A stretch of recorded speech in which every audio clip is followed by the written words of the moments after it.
Assalamualaikum warahmatullahi wabarakatuh.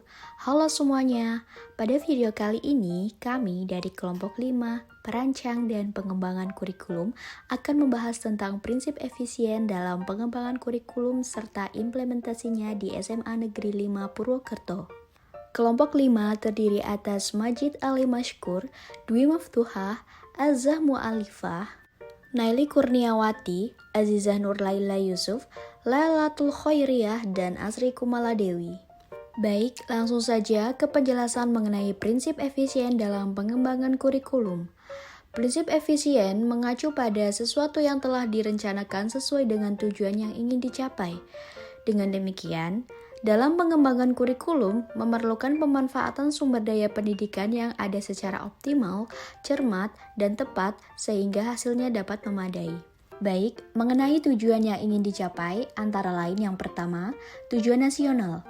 Menurut Undang-Undang Nomor 20 Tahun 2003 tentang Sistem Pendidikan Nasional Pasal 3 disebutkan tentang tujuan pendidikan yaitu mengembangkan potensi peserta didik agar menjadi manusia yang beriman dan bertakwa kepada Tuhan Yang Maha Esa, berakhlak mulia, sehat, berilmu, cakap, kreatif, mandiri, serta menjadi warga negara yang demokratis juga bertanggung jawab.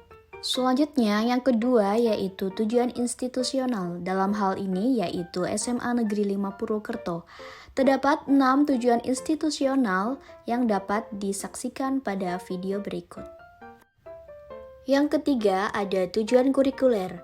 Terdapat 9 tujuan kurikuler yang ingin dicapai khususnya pada pembelajaran biologi, antara lain dapat disaksikan pada tayangan berikut.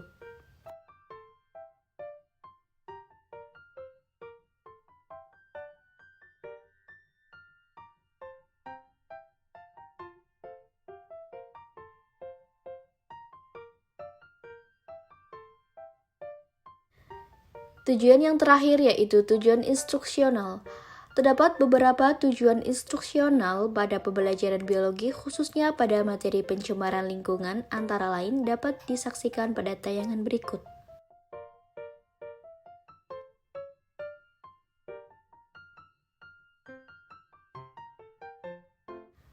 Bagian berikutnya yaitu contoh implementasi prinsip efisiensi dalam pembelajaran. Implementasi prinsip efisiensi dalam pembelajaran antara lain yang pertama, analisis dan diagnosis kebutuhan sekolah dan peserta didik. Yang kedua, menuliskan tujuan yang jelas. Yang ketiga, pengorganisasian materi. Yang keempat, menggunakan instrumen evaluasi perihal sekolah dan peserta didik.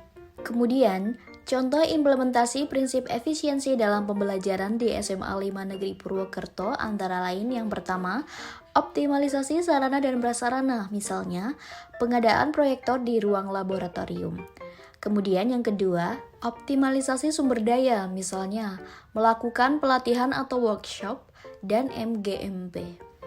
Bagian berikutnya yaitu rumusan prinsip efisiensi di SMA Negeri 5 Purwokerto. Terdapat 2 rumusan prinsip efisiensi. Yang pertama, optimalisasi sarana dan prasarana. Sarana penunjang pembelajaran yang ada di SMA Negeri 5 Purwokerto ini seperti tersedianya LCD proyektor, kipas angin, CCTV, rak, whiteboard, serta penerangan yang sudah baik. Sementara itu, prasarana yang tersedia yaitu ruang kelas, LMS, Wi-Fi, laboratorium, serta perpustakaan. Rumusan yang kedua yaitu optimalisasi sumber daya. Terdapat pembekalan khusus untuk guru P3K melalui IHT di awal tahun ajaran. Kegiatan pengembangan untuk profesional guru itu bersifat insidental. Contohnya adalah IHT untuk penulisan PTK, karya ilmiah, kenaikan golongan untuk guru. Pada saat ini sedang terdapat pelatihan dari Kominfo mengenai pengajaran digitalisasi dan asesmen pada sekolah menengah. Sekian pemaparan materi mengenai prinsip efisiensi dalam pengembangan kurikulum. Terima kasih sudah menyaksikan. Semoga bermanfaat. Wassalamualaikum warahmatullahi wabarakatuh.